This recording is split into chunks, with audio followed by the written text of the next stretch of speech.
Hello students, welcome back.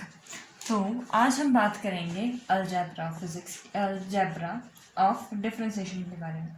I hope कि आपने मेरा पिछला वीडियो देखा है और उसमें सारे के सारे डिफरेंशिएशन के फॉर्मूले अब तक आपने याद कर लिए होंगे। और आज हम करेंगे डिफरेंशिएशन में अलजेब्रा क्या है कि उसमें मैथमेटिकल एक्सप्रेशंस कैसे निकालने हैं, ऐड कैसे करना है, सब्ट्रैक्शन है तब कैसे करना है, मल्टीप्लिकेशन है तो क्या करना है, डिवीजन है तो क्या करना है। ठीक है, इसके बारे में आज हम बात करेंगे कि डिफरेंशिएशन में अगर अलजेब्रा आ जाए, फंक्शंस में अलजेब्रा आ जाए तो क्या करना है। ठीक है, तो ये क्या है, इसको आप हम एग्जाम्पल से एक लेकर चलते हैं। सो पहला आप एग्जाम्पल ले लो कि y equal to 3 plus e raised power x plus sine x plus इतना बड़ा रहने दो, ई रेस्ट यही रहने दो। ठीक है, तो अब ये है कि पहले था, आपको हमने जो पहले फॉर्मूले डिस्कस किए तो उसमें क्या था, y इक्वल टू 3 अलग था कि y इक्वल टू कॉन्स्टेंट है कोई, और उसमें ये वाला फॉर्मूला अलग था कि y इक्वल टू एक्स है। लेकिन अब क्या है कि ये दोनों फॉर्मूले को कंबाइन करके एक डिफरेंट रिलेशन बना दिया गया इनके एडिशन का। ठीक है, अब इसकी डिफरेंशिएशन कैसे करोगे। अब इसकी डिफरेंशिएशन तो आपको आती थी कि इसका कांस्टेंट की डिफरेंशिएशन 0 और ई रेस्ट पर एक्स जो एक महाराजा है इसकी डिफरेंशिएशन तो नहीं रहेगी। ठीक है, लेकिन अब इस केस में क्या होगा, जब उनकी एडिशन हो रही है इस केस में भाई कुछ भी नहीं होगा, सिंपल वो D Y by D X है ना, इसको डी 3 प्लस ई रेस्ट पर एक्स लिख दो और इन दोनों को बाद में अलग अलग कर दो, डी 3 बाई डी एक्स लिख दो और D E raised power x by D x लिख दो। ठीक है, अब पहले y की वैल्यू सिर्फ k थी ना, k इसको मान लो 3, तो अब हम यहाँ पर y की जगह पर 3 लिख रहे थे और 0 आ रहा था, और y की जगह पर ex लिख रहे थे तो उसकी डिफरेंशिएशन ex आ रही थी। अब क्या हो रहा है कि दोनों को ऐड किया, लेकिन हम क्या कर देंगे, इसकी डिफरेंशिएशन अलग कर देंगे और इसकी डिफरेंशिएशन अलग कर देंगे। दोनों की डिफरेंशिएशन अलग अलग कर दी तो 3 की डिफरेंशिएशन क्या है, 3 एक कॉन्स्टेंट है तो 3 की डिफरेंशिएशन क्या होगी, 0। अब ex की डिफरेंशिएशन क्या आएगी, ex। एक और क्वेश्चन ले लो, y equal to sine x plus x raised power 4। ठीक है, अब इसकी डिफरेंशिएशन करनी है। फॉर्मूले इतने याद नहीं करने हैं, कॉन्सेप्ट याद रखना है सिर्फ। अगर अब क्या होता कि साइन एक्स अलग होता और एक्स रेस्ट पावर 4 अलग अलग होता तो आप आसानी से कर लेते। अब इनका सम है तो सम में भी क्या है, उतनी आसानी से कर लेना है, बस एडिशन का साइन, इसकी अलग से डिफरेंशिएशन कर देनी है, इसकी अलग से डिफरेंशिएशन करनी है। साइन एक्स की डिफरेंशिएशन हमने क्या सीखी है, कॉस एक्स है, और एक्स रेस्ट पर 4, एक्स रेस्ट पर एन की डिफरेंशिएशन क्या होती है, पावर आगे और पावर में से एक कम, यही होती है। और यहाँ पर एक्स की पावर कितनी है, 4, 4 आगे और 4 में से एक कम, तो इसकी डिफरेंशिएशन क्या आ गई, cos x plus 4x cube. ठीक है, ये बात आपको समझ में आ गई। क्या करना है कि वही चीज को अलग अलग डिफरेंशिएशन करनी है, 3 की डिफरेंशिएशन अलग लिख देनी है, ई रेस्ट पावर एक्स की अलग लिख देनी है, इसकी साइन एक्स की अलग लिख देनी है, इसकी अलग लिख देनी है। तो इससे हम एक चीज ड्राइव कर सकते हैं कि क्या होगा कि अगर दो फंक्शन गिवन हो, हमें दोनों ऐड हो रहे हैं, तो y को गिवन हो कि y है a प्लस बी, ऐसे कोई फंक्शन है, तो इसकी डिफरेंशिएशन क्या आएगी, d of a by D x, अलग अलग डिफरेंशिएशन कर दो भाई, इसकी डिफरेंशिएशन x के रिस्पेक्ट में अलग कर दो, इसकी अलग कर दो। अगर c हो और d भी हो तो भी यही होगा। एडिशन में जितने चाहे आ जाएं उनमें यही होगा कि अलग अलग डिफरेंशिएशन सभी की होती जाएगी। ये पहला रूल है कि अगर एडिशन में हो तो सभी की डिफरेंट डिफरेंशिएशन हो जाएगी। अगर अब इसी से एक और चीज़ ये देख लो, अगर इसका भाई आ जाए, इसका भाई क्या है, पॉजिटिव का भाई कौन सा होता है, माइनस, एडिशन का भाई क्या आता है, सब्ट्रैक्शन ना, तो अगर सब्ट्रैक्शन आ गई तो ये सारे माइनस होते जाएंगे, होगा सभी सारा कुछ वैसे का वैसा ही। ठीक है, अगर क्या है कि दो फंक्शन है, 3 फंक्शन है, 4 फंक्शन है, लेकिन वो आपस में सब्ट्रैक्ट हो रहे हैं, माइनस हो रहे हैं, तो उनकी डिफरेंशिएशन अलग अलग हो जाएगी, लेकिन जो रिजल्ट है वो भी माइनस में आ जाएगा। यही एग्जाम्पल ले लो, अगर यहाँ पर माइनस का साइन आ जाए तो क्या होगा, माइनस माइनस, यहाँ पर भी माइनस का साइन, और ये क्या आगे आ जाएगा, इसका आंसर क्या आ जाएगा, 0 minus e raise to power x. ठीक है, अगर यहाँ पर भी सब्ट्रैक्शन होता, sine x minus x raise to power 4 होता, तो ये साइन एक्स की डिफ्रेंसिएशन आप अलग से कॉस एक्स कर लेते, लेकिन साइन के कौन सा आता माइनस का, जो साइन है वो होता जाएगा और इसकी डिफ्रेंसिएशन फिर से अलग हो जाती। ठीक है, पॉजिटिव एडिशन और सब्ट्रैक्शन दोनों इकट्ठी एक जैसी चलेंगी कि जो भी वैल्यूज हैं फंक्शन अकेले अकेले फंक्शन की डिफ्रेंसिएशन कर दो और साइन जो है वो रहने दो। अब हम इस पर एक क्वेश्चन डिस्कस कर लेते हैं, दोनों पर, एडिशन और सब्ट्रैक्शन दोनों पर। गिवन है हमें कि x y equal to x raise to power 4 minus 3x square plus 5x plus 7। ठीक है, एडिशन भी है और सब्ट्रैक्शन भी है और इसने हमें फाइंड करने को बोला है कि dy by D x find करो। ठीक, dy बाई डी एक्स। अब अभी हमने सीखा है कि जितने भी होंगे a b c d e f जितने चाहे फंक्शन हो जाए, एडिशन और सब्ट्रैक्शन में है तो अलग अलग डिफ्रेंसिएशन होती जाएगी। ठीक है, अब डायरेक्ट करने की कोशिश करेंगे हम। e रेज टू पावर 4 की डिफ्रेंसिएशन क्या होगी, e raise to power sorry x raise to power 4 की डिफ्रेंसिएशन क्या आएगी हमारे पास, x raise to power n वाला रिजल्ट आएगा यहाँ पर, जिसमें क्या होगा कि n आगे आ जाएगा, 4 आगे, पावर आगे और पावर में से एक कम। ठीक है, x रेज टू पावर 4 की डिफ्रेंसिएशन क्या आ जाएगी, 4x क्यूब। ठीक है, अब नेक्स्ट वाले में भी सेम ही है, x का स्क्वायर है, x रेज टू पावर 2 है, 3 का 3 वैसे ही आ जाएगा बाहर और x स्क्वायर की डिफ्रेंसिएशन क्या हो जाएगी, पावर आगे और पावर में से एक कम। ठीक, अब 5 तो कांस्टेंट है, जब कांस्टेंट मल्टीप्लिकेशन में होता है तो कांस्टेंट बाहर आता है, अगर अकेला कांस्टेंट होगा तो उसकी डिफ्रेंसिएशन 0 है। अगर y इक्वल टू k है तो इसकी differentiation dy by D x 0 होगा। अगर y इक्वल टू के एक्स है ना तो उसका डिफ्रेंसिएशन 0 नहीं होगा, इसका डिफ्रेंसिएशन k होगा। जैसे हमने किया था that y equal to x, उसमें क्या है, y के साथ 1, x के साथ 1 है तो उसका डिफ्रेंसिएशन क्या आया था, 1 into x raise to power 1 minus 1 that is 0, 1 into x raise to power 0 is 1। ठीक है, तो अब इस वैसे ही जैसे यहाँ पर 1 था वैसे यहाँ पर 5 है, तो 5 वैसे का वैसा ही बाहर और x की पावर में से एक आगे और एक कम, तो x की पावर क्या हो जाएगी हमारे पास 0। और 7 है, 7 तो है ही कांस्टेंट और कांस्टेंट की डिफ्रेंसिएशन क्या होती है 0। तो ये क्या आ गया, dy by D x will be 4x cube minus 6x plus 5x plus 0। ठीक है, ये आ गई इसकी डिफ्रेंसिएशन। एक और क्वेश्चन डिस्कस कर लेते हैं, that y equal to x raise to power 3 minus 2x square minus plus कर लो 8x plus 6 by x plus 5। ठीक है, ये क्वेश्चन हमें दे दिया, ये ऐसे पावर्स हैं, ये फंक्शन है हमारा और इसकी differentiation dy by D x निकाल कर बताओ, dy बाई डी एक्स निकालो। तो पहले का डिफ्रेंसिएशन क्या आएगा, x क्यूब है, पावर 3 है, पावर 1 आगे और पावर में से एक कम, 3 में से गए 1, 2 आ गया और दूसरे में 2 जैसे बाहर है वो तो वैसे का वैसा रहेगा ही। एक्स स्क्वायर की डिफ्रेंसिएशन क्या आएगी, के एक्स है ना, के तो बाहर वैसे का वैसे ही आ जाएगा, एक्स स्क्वायर की डिफ्रेंसिएशन क्या होगी, पावर आगे और पावर में से एक कम, 2 माइनस 1 1। ठीक है, अब 8x है, 8 वैसे का वैसे ही आगे और x की पावर 1 है, 1 आगे और 1 में से x की पावर 1 कम। ठीक है, अब यहाँ पर इसको ध्यान में रखो कि ये क्या है, 6 बाई एक्स की डिफ्रेंसिएशन हम कैसे करेंगे, ये एक अलग फंक्शन मान लो कि ये फंक्शन है 6 बाई एक्स, इसकी डिफ्रेंसिएशन कैसे निकालेंगे, इसको हम लिख सकते हैं कि 6 x raise to power n minus 1।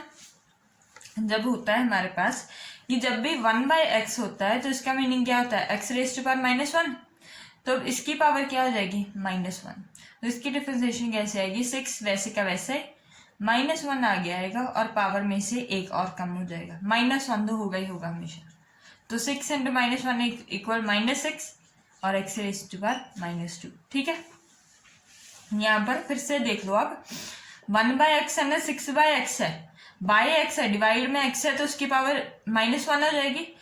जब उसकी डिफ्रेंसिएशन करेंगे तो जो भी पावर है, पावर आगे और पावर में से एक कम हो जाएगा, 1 माइनस हो जाएगा। -1 एंड -1 इज -2 और 6 इंटू -1 -6 होता है और -1 -1 -2 होता है। तो इसकी डिफरेंशिएशन क्या आ गई हमारे पास, -6 -2, ठीक है। और 5 है कांस्टेंट, कांस्टेंट की डिफरेंशिएशन 0। तो इसकी dy/dx आया हमारे पास 3x² -4x plus 8 into 1 and x raised to power 0 is 1. So -6 और x की -2 पावर है तो नीचे आ जाएगा x की +2 पावर, ठीक है। ये इसकी थी dy/dx। ऐसे कुछ आपको आ सकते हैं, पेपर में भी आ सकते हैं, बोर्ड्स में आ सकते हैं, सिंपल ऐसे क्वेश्चन कोई भी कि ये फंक्शन है और इसकी डिफरेंशिएशन निकाल दो।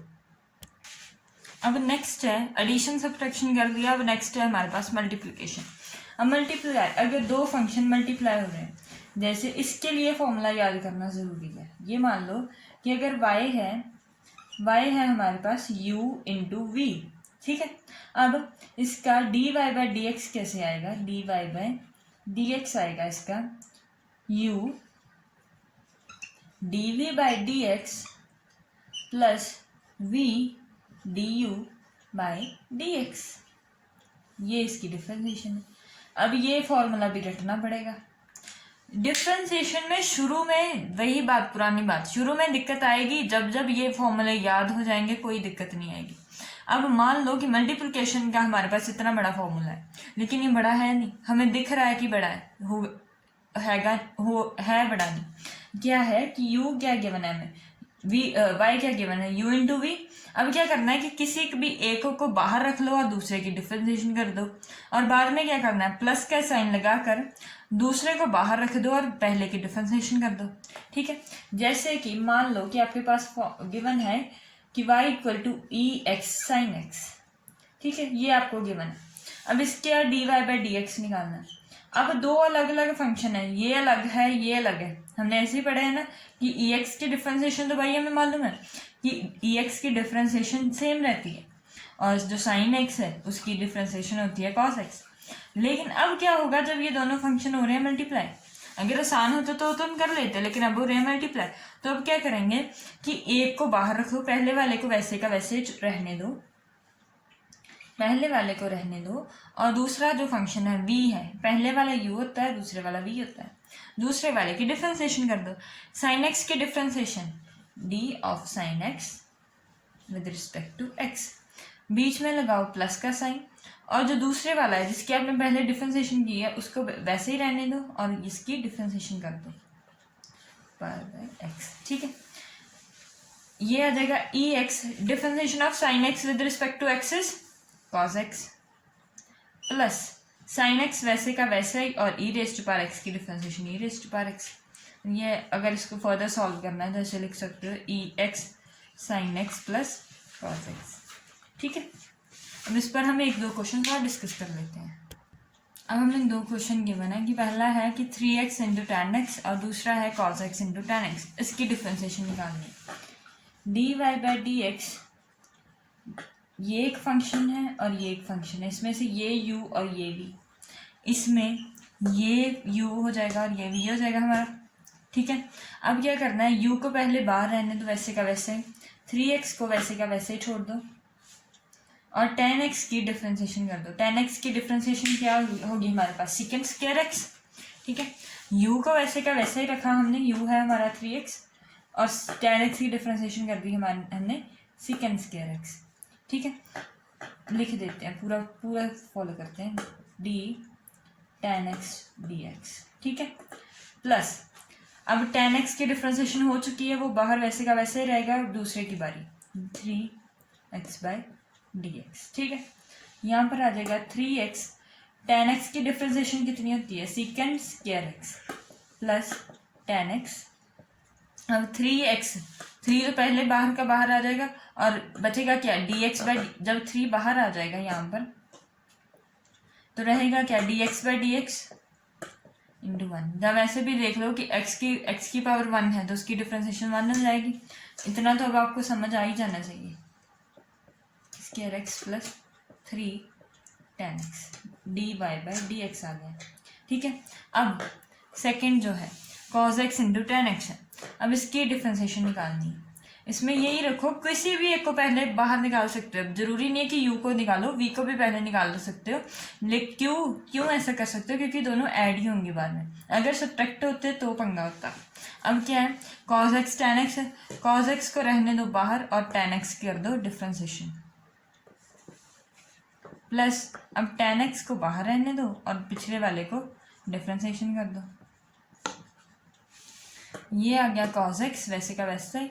tan x की डिफ्रेंसिएशन क्या आएगी, secant square x plus tan x, और cos x की डिफ्रेंसिएशन क्या होती है, माइनस sin x।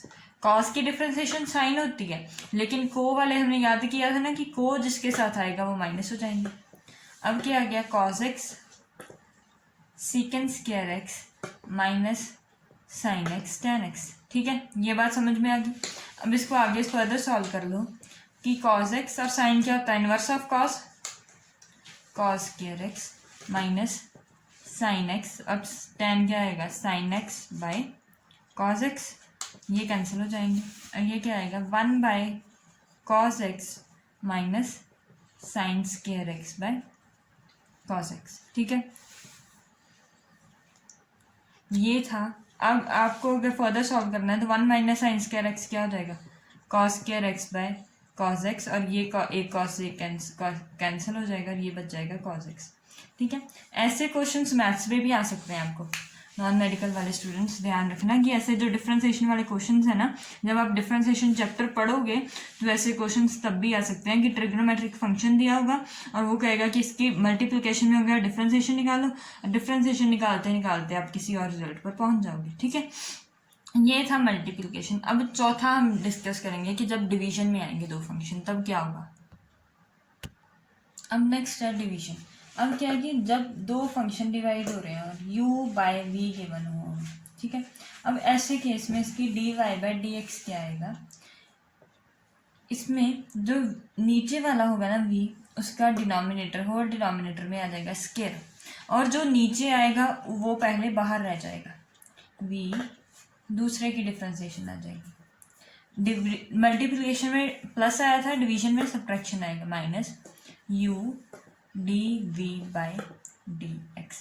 ये फॉर्मूला थोड़ा सा याद करने वाला है, क्योंकि बच्चों को हमेशा कंफ्यूजन रहती है इस स्टेज में कि पहले कौन सा लिखना है, क्योंकि पिछले पहले वाले में क्या था, एडिशन था, तब तो जो मर्जी कर दो, लेकिन अब है सब्ट्रैक्शन, तो इसका ध्यान रखना पड़ेगा। तो इसका याद करने का तरीका यही है कि जिसका नीचे स्क्वायर होना है वो पहले वैसे का वैसा रह जाएगा। ठीक है, v स्क्वायर है ना, ये क्या आएगा, v du by D x minus u d v by D x. अब इसका एक क्वेश्चन ले लो आप, जैसे y is equals to e x by x. ठीक है, इसकी डिफ्रेंसिएशन हमें चाहिए कि ये क्या है। अब इसकी डिफ्रेंसिएशन कैसे कर लोगे कि d Y by D x x ही रहने दो। अब ये क्या है, ये u बन गया, ये v बन गया हमारे पास। ठीक है, अब जो v है उसका होल का स्क्वायर आ जाएगा नीचे, x v का स्क्वायर मतलब x का स्क्वायर आ जाएगा। अब जिसका स्क्वायर किया हमने, v का स्क्वायर किया तो v वैसे का वैसा ही बाहर। अब e की डिफ्रेंसिएशन करनी है, e x by D x minus, अब पहले हमने ई एक्स वाले की डिफ्रेंसिएशन कर दी, अब दूसरे की करनी है तो e x d x by D x. ठीक, अब x वैसे का वैसा ही, ई एक्स की डिफ्रेंसिएशन x के रिस्पेक्ट में कितनी आएगी, ई एक्स आ जाएगी माइनस ई एक्स। अब x की डिफ्रेंसिएशन x के रिस्पेक्ट में कितनी होती है, 1 अपॉन एक्स स्क्वायर, तो ये क्या आ गया, e x x minus 1 by x square. ये इसको ऐसे ही बोलना है जैसे हमने पीछे कैसे डिस्कस किया है, d Y by D x, rate of change of y, rate of change of y with respect to x. ये किया था ना कि जब नीचे dx है तो उसके रिस्पेक्ट में y कितना चेंज हो रहा है, लेकिन अब क्या है dx और dx, तो इसी वजह से मैंने बोला differentiation of x with respect to x, तो वो क्या होती है, 1 होती है। या इसको वैसे भी कर लो कि x की पावर 1 मान लो और 1 आगे आ जाएगा और 1 में इस पावर में से 1 कम हो जाएगा तो उसका 1 आ जाएगा। ठीक है, अब नेक्स्ट फंक्शन है 3x plus 5 by 4x plus 9, इसकी डिफ्रेंसिएशन करनी है। तो इसकी डिफ्रेंसिएशन क्या आएगी कि जो नीचे वाला है डिनोमिनेटर वो हो जाएगा v और उसका आ जाएगा होल का स्क्वायर। 4x प्लस 9 का आएगा होल का स्क्वायर। वो पहले बाहर वैसे का वैसा रह जाएगा, 4x प्लस 9 वैसे का वैसा। और क्या हो जाएगा, पहले u वाला फंक्शन जो था u 3x plus 5 by D x हो जाएगा, इसकी डिफ्रेंसिएशन, u की डिफ्रेंसिएशन, ठीक है। माइनस पहले वाला वैसे का वैसे ही लिखा रह जाएगा और दूसरे वाले की डिफ्रेंसिएशन आ जाएगी d 4x plus 9 by D x. Formula क्या था, v du by D x minus u dv by D x whole का v का स्क्वायर, डिनोमिनेटर में होल v का स्क्वायर, ठीक है। अब क्या आएगा, 4x प्लस 9 वैसे का वैसे ही लिखा गया। अब ये क्या है, ये वाला जो टोटल फंक्शन है ये हो क्या रहा है, ऐड हो रहा है ना, ये टोटल फंक्शन ऐड हो रहा है। इसका मतलब कि इसकी डिफरेंशिएशन अलग लिख लो, इसकी डिफरेंशिएशन अलग लिख लो। 3x की डिफरेंशिएशन क्या आ जाएगी, 3 प्लस 5 की डिफरेंशिएशन क्या आ जाएगी, 0। इतनी बात समझ में आई आपको, माइनस वैसे का वैसे।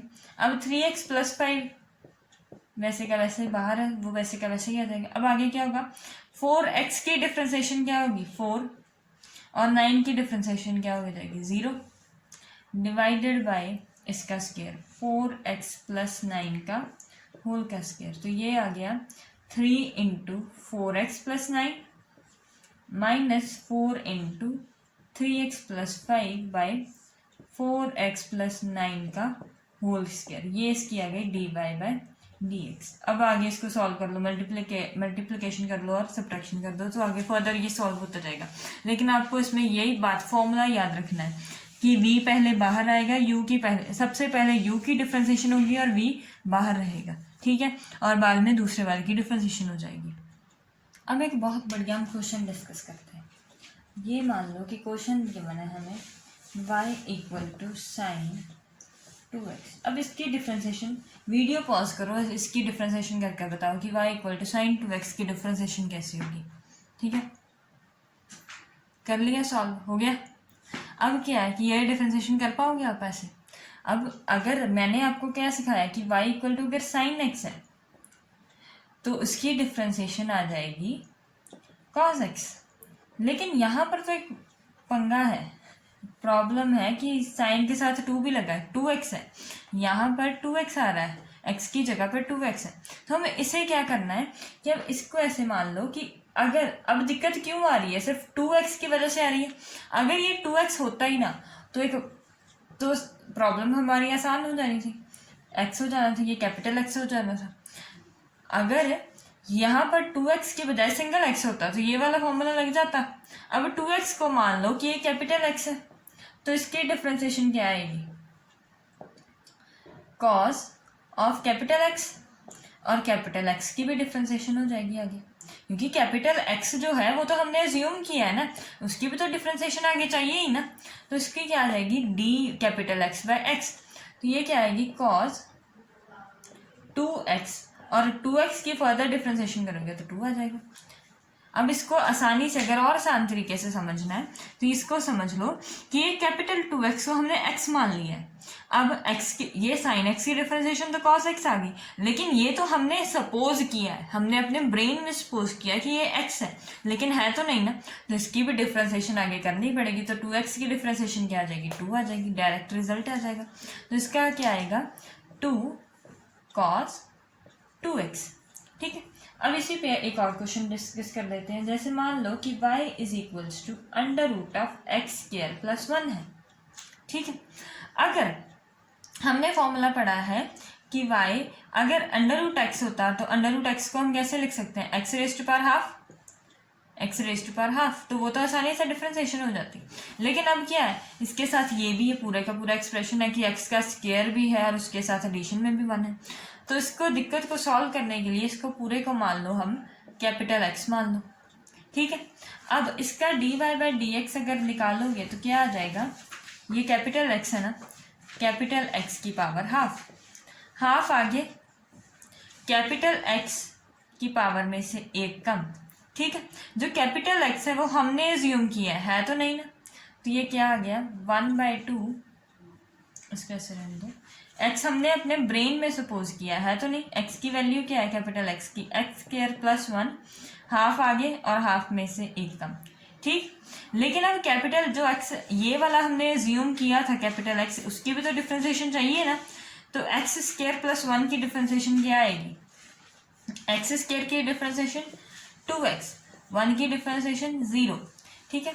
ये क्या आ गया 1/2 x square plus 1 raise to power minus half into 2x, ठीक है। ये जो हम लगा रहे हैं कि ये फर्दर एक्स हमने अज्यूम कर रहे हैं, फिर से फर्दर एक्स की डिफ्रेंसिएशन कर रहे हैं, इस जो हम कर रहे हैं इसको कहते हैं हम चेन रूल, इसको फिजिक्स में कहते हैं हम चेन रूल। हम एक नया रूल पढ़ रहे हैं कि पहले जो भी फंक्शन है उसकी डिफ्रेंसिएशन कर दो और बाद में जो अपने अज्यूम किया है उसकी भी डिफ्रेंसिएशन करो, ठीक है। This is the chain rule. क्योंकि अगर सिंपल होता तो सिंपल डिफ्रेंसिएशन हो रही होती, लेकिन अब फंक्शन जो है वो कॉम्प्लेक्स है, उसमें कुछ चेंजेस हो रहे हैं। अब चेंजेस हो रहे हैं तो उस चेंजेस के भी डिफ्रेंसिएशन कर दो आप। अब जो चेन रूल है वो क्या कह रहा है कि अगर y कोई भी फंक्शन है x के रिस्पेक्ट में तो इसकी डिफ्रेंसिएशन सिंपल हो जानी थी df(x)/dx, ये था पहले। लेकिन अब जो है वो कैपिटल x में है, डिफ्रेंसिएशन कैपिटल x में है और हमने dx के स्मॉल x के रिस्पेक्ट में हमने फाइंड करनी है, जहाँ ये z के रिस्पेक्ट में है, ठीक है। अब क्या करोगे कि dy/dx पहले डिफ्रेंसिएशन जो है उसकी कर दोगे और बाद में इसकी अलग से डिफ्रेंसिएशन कर दोगे, ठीक है। कि चेन बनती जा रही होगी। जैसे फंक्शन गिवन है हमें date y = cos x² + 2x + 4, ठीक है। ये हमें फंक्शन गिवन है। अब पहले तो इस पूरे फंक्शन की डिफ्रेंसिएशन करोगे आप, कॉस की पूरे की डिफ्रेंसिएशन क्या आ जाएगी, कॉस गंदा होता है, कॉस को आता है इसके साथ, तो ये क्या आ गया माइनस आ जाएगा, माइनस साइन x² + 2x + 4 ये आ जाएगा, ठीक है। अब ये जो पीछे वाला बची है टर्म ये भी x के रिस्पेक्ट में क्या हो जाएगी, डिफ्रेंशिएट हो जाएगी, d(x² + 2x + 4/dx, ठीक है। ये आया माइनस साइन x² + 2x + 4 और डिफ्रेंसिएशन x के रिस्पेक्ट में क्या हो जाएगी 2x की क्या हो जाएगी 2 और 4 की क्या हो जाएगी 0, ठीक है।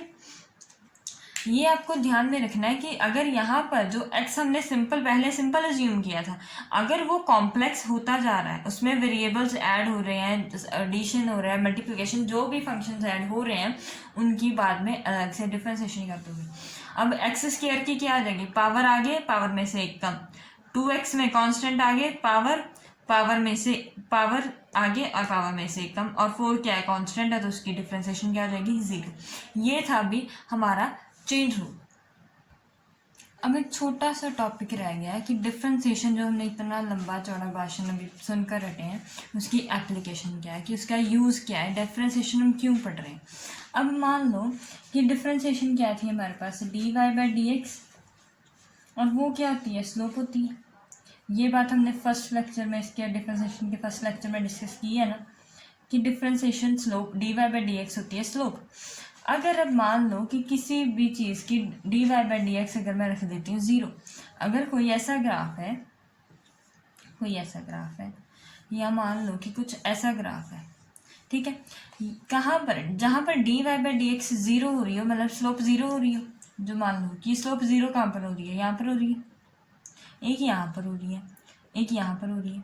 जब भी एक हॉरिजॉन्टल लाइन बन जाती है तो dy/dx 0 हो जाती है, क्योंकि tan थीटा जो होता है dy/dx tan थीटा जो होता है वो 0 हो जाता है, क्योंकि थीटा 0 हो जाता है जब एक हॉरिजॉन्टल लाइन है। अब देखो ध्यान से कि यहाँ पर भी वैल्यू आएगी, यहाँ पर भी वैल्यू आएगी, स्लोप की हर जगह पर कोई ना कोई वैल्यू आ रही होगी, लेकिन जब एक हॉरिजॉन्टल लाइन बन जाएगी तो थीटा 0 हो जाएगा और dy/dx वहाँ पर 0 हो जाएगा। लेकिन अब इन दोनों ग्राफ में से आप एक चीज़ नोटिस करो कि जब ही थीटा 0 हो रहा है, tan थीटा 0 हो रहा है, स्लोप 0 हो रही है, dy/dx 0 हो रहा है, हॉरिजॉन्टल लाइन बन रही है, तो क्या हो रहा है कि जहाँ तो ये पूरे का पूरा ग्राफ है उसकी मिनिमम वैल्यू आ गई, या तो ये पूरे का पूरा ग्राफ है जो उसकी मैक्सिमम वैल्यू आ गई, ठीक है। ये बात इस ग्राफ से आप ध्यान में रखो कि जब भी dy/dx जीरो हो रहा है, स्लोप जीरो हो रही है, tan थीटा जीरो हो रहा है, थीटा जीरो हो रहा है, हॉरिजॉन्टल लाइन बन रही है, अगर हॉरिजॉन्टल लाइन बन रही है तो क्या होगा कि या तो वो ग्राफ की मिनिमम वैल्यू देगा या तो वो ग्राफ की मैक्सिमम वैल्यू देगा। तो यही एप्लीकेशन है डेरिवेटिव की। Application of derivative is maxima and minima, कि मैक्सिमा और मिनिमम वैल्यू जो होती है, मिनिमम और मैक्सिमम वैल्यू जो होती है किसी भी ग्राफ की, वो हम कैसे निकाल सकते हैं, डिफरेंशिएशन की। अब उसको निकालने का तरीका क्या है कि अगर मान लो कि मेरे पास कोई भी फंक्शन गिवन है, मान लो कि फंक्शन है x² + x + 1, ये मेरे पास कोई फंक्शन है, इसकी मैं डिफरेंशिएशन निकाल दूँ, इसकी डिफरेंशिएशन क्या आएगी, 2x + 1 अगर +0। अगर मैं इस डिफरेंशिएशन को, जो पहली मेरे पास dy/dx आई है, स्लोप आई है, अगर मैं उसको 0 रख दूँ, यहाँ पर स्लोप 0 है ना, या तो वो मैक्सिमम आ जाएगी जहाँ वैल्यू मेरे पास आ जाएगी मिनिमम, तो मैंने इसको क्या इक्वल रख देना है 0 के, 2x + 1 = 0, x = -12, ये आ गई x की वैल्यू। लेकिन ये तो x की वैल्यू है ये, अब मुझे ये पता करना है कि वहाँ पर मैक्सिमम वैल्यू आ रही है ग्राफ की या मिनिमम वैल्यू आ रही है। ये तो आपके दिमाग में पक्का क्वेश्चन आया ही आया है कि ये तो पता चल गया कि यहाँ पर या तो मैक्सिमम वैल्यू आएगी आपसे या मिनिमम वैल्यू आएगी, लेकिन ये पक्का पता करने के लिए कि वो मैक्सिमा है वो मिनिमा है, उसके लिए क्या रूल है। उसके लिए रूल ये है कि जो वैल्यू गिवन है उसका कर दो d2y/dx²। अब भाई ये क्या चीज़ है, d2y/dx² क्या चीज़ है, इसका मतलब कि जो आपके पास आई है वैल्यू dy/dx आया है, उसकी दोबारा से डिफ्रेंशिएशन कर दो। अब ये देखो, differentiation of this term with respect to dx, ठीक है। अब क्या होगा, ये d × d, d2y, और ये पूरे का आ जाएगा स्क्वायर dx², ठीक है। ये बात आपको समझ में आ गई कि पहले उसको 0 के इक्वल रखोगे तो वो वहाँ से क्या आएगा कि वहाँ पर स्लोप 0 हो जाएगा, और जहाँ तो वो मैक्सिमम वैल्यू देगा वहाँ पर या मिनिमम वैल्यू देगा, ठीक है। अब आगे क्या करना है कि अगर उस वैल्यू को आप दोबारा से डिफ्रेंशिएशन कर देते, अगर आप उसकी दोबारा से डिफ्रेंशिएशन करोगे तो वहाँ से 2 वैल्यू आ सकती हैं। अब 2 वैल्यूज कौन कौन सी आएंगी, जहाँ तो वैल्यू पॉजिटिव आ जाएगी या वैल्यू आ जाएगी नेगेटिव। अगर वैल्यू आई पॉजिटिव तो वो होता है हमारे पास मिनिमम वैल्यू, अगर वैल्यू आई नेगेटिव तो वो वैल्यू होती है हमारे पास मैक्सिमम।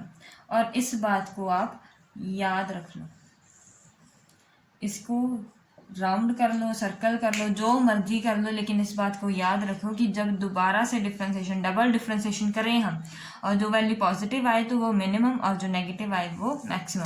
अब हमारे पास डबल डिफ्रेंशिएशन की वैल्यू क्या आ गई थी, 2x + 1, यहाँ पर लिख लेते हैं कि dy/dx हमारे पास वैल्यू आई है 2x + 1, ठीक है, ये वैल्यू आ गई। अब अगर हम इसका d2y/dx² करें, मतलब कि जो फंक्शन हमें गिवन डिफ्रेंशिएशन करें, तो ये क्या होगी, 2x की डिफ्रेंशिएशन क्या आ जाएगी 2, और 1 की डिफ्रेंशिएशन 0, और ये तो भी x के इंडिपेंडेंट है, ये तो 2 आ गई। 2 क्या आई है, पॉजिटिव वैल्यू, मतलब कि मिनिमम वैल्यू।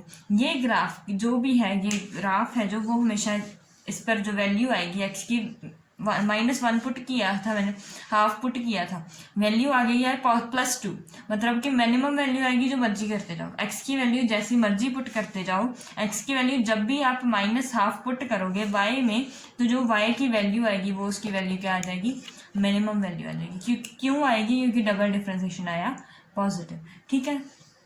ये था कि उसकी एप्लीकेशन क्या है, कि पहले क्या करना है, स्लोप को 0 रखना है, dy/dx, उसकी सेकेंड डिफ्रेंशिएशन करनी है, वहाँ से देखना है पॉजिटिव या नेगेटिव है, तो वहाँ से आपको आ जाएगी कि मिनिमम वैल्यू और मैक्सिमम वैल्यू क्या है, ठीक है। ये सारा था डिफ्रेंशिएशन के बारे में। ये बहुत इंपॉर्टेंट टॉपिक है आपका फिजिक्स का, ये हर एक +1 में भी और +2 में भी यूज़ होगा ही होगा। तो इसके लिए आप जितनी इसकी प्रैक्टिस कर सकते हो प्रैक्टिस करो, जितने इसके फॉर्मूले रूल्स हैं उनको लर्न कर सकते हो प्लीज़ लर्न करो, ठीक है। Till then enjoy your studies, good bye.